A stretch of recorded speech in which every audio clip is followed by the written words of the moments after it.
Hey everyone, Dave for the Wrestling Showcase. This week, we're going to do something a little bit different. We're going to highlight 4 random superstars, a mix of my collection and some of yours. Stay tuned to find out who's on this week, but I'll give you a little bit of a hint. One of them just got into the WWE Hall of Fame, and they're the master and the ruler of the world. The Wrestling Showcase, hosted by David Chudy. The first wrestler we're going to cover this week just made it into the WWE Hall of Fame. Psycho Sid, Sid Justice, whatever you knew him by, he was the master and the ruler of the world, one of the most creative and dominant WWF, WWE superstars that I've ever seen. When you saw this psychopath walk to the ring or even do something backstage, as a little kid, I was frightened beyond belief. Sid started in the WWF in 1991 and quickly shot up into stardom. The piece that I have, you can see behind me here, is the red pair of trunks. He wore this on Saturday night's main event on February 8th, 1992, when he faced The Undertaker and Ric Flair, teaming with the immortal Hulk Hogan. Check it out.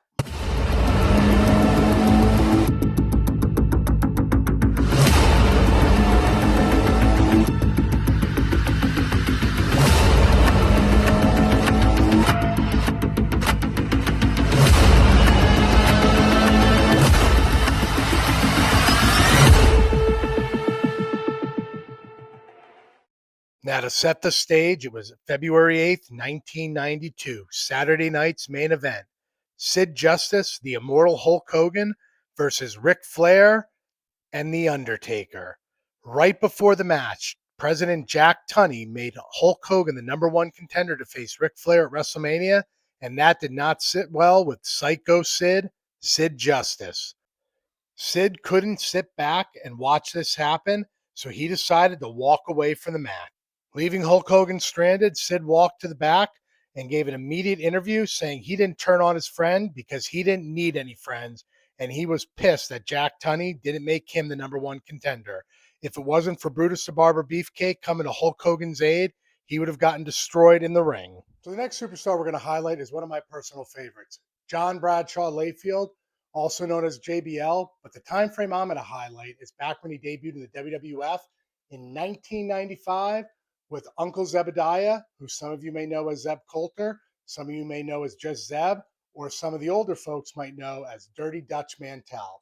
The piece you see behind me was not his debut gear, but it was a second version of the gear that he wore, where he had black instead of the brown, and this was most notably seen less than 24 hours after WrestleMania 12, where he faced The Undertaker on Monday Night Raw, where he lost and his undefeated streak was broken. JBL debuted in the WWF. He fought on Superstars, dark matches, and had plenty of matches on Monday Night Raw, and he was undefeated up until he faced the Dead Man. Some other pieces that I have from this variation of him is a brown elbow pad that he wore, and Justin Hawk Bradshaw was known to wear one black knee pad and one brown knee pad. I have the brown knee pad here. I was able to meet JBL at WrestleMania 40, where I thought I was going to get a little bit of reaction from him when I showed him the gear. He could care less about seeing it, and I thought after all these years of not seeing the gear, maybe it would have got a little reaction from him or a little bit of excitement. He didn't care, but for me, I cared. It was a cool piece. It's a cool piece from history. Check out some of the photos of him wearing it in the ring, and I hope you enjoy it.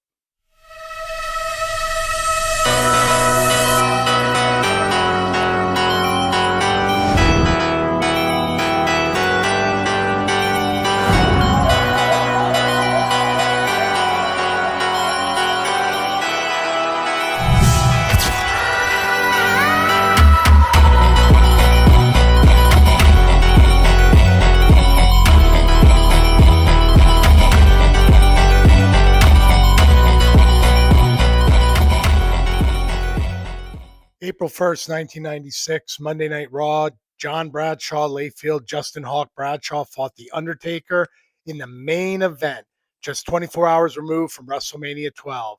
Although JBL didn't get pinned, Mankind ended up interfering in the match, costing JBL the win, defeating his undefeated streak and giving the win to The Undertaker. Right, so the last superstar we're going to feature this week is going to be Baron Corbin.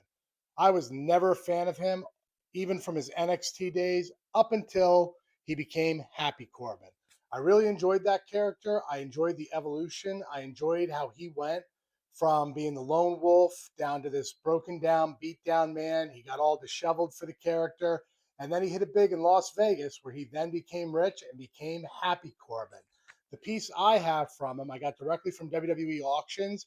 It's his Happy Corbin vest that he wore at the 2022 SummerSlam, where he fought and lost to Pat McAfee. Check it out.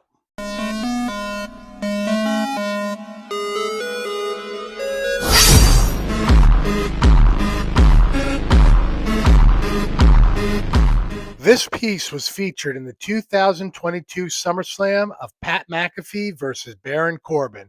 You could see it in his entrance attire as he walked to the ring. This match ended up being a big loss for Baron Corbin as Pat McAfee took the win after he gave him a swift kick to the nuts. So this week on the Collector's Corner, we're going to be highlighting a very cool, unique collection featuring Hulk Hogan. Check it out. Collector's Corner.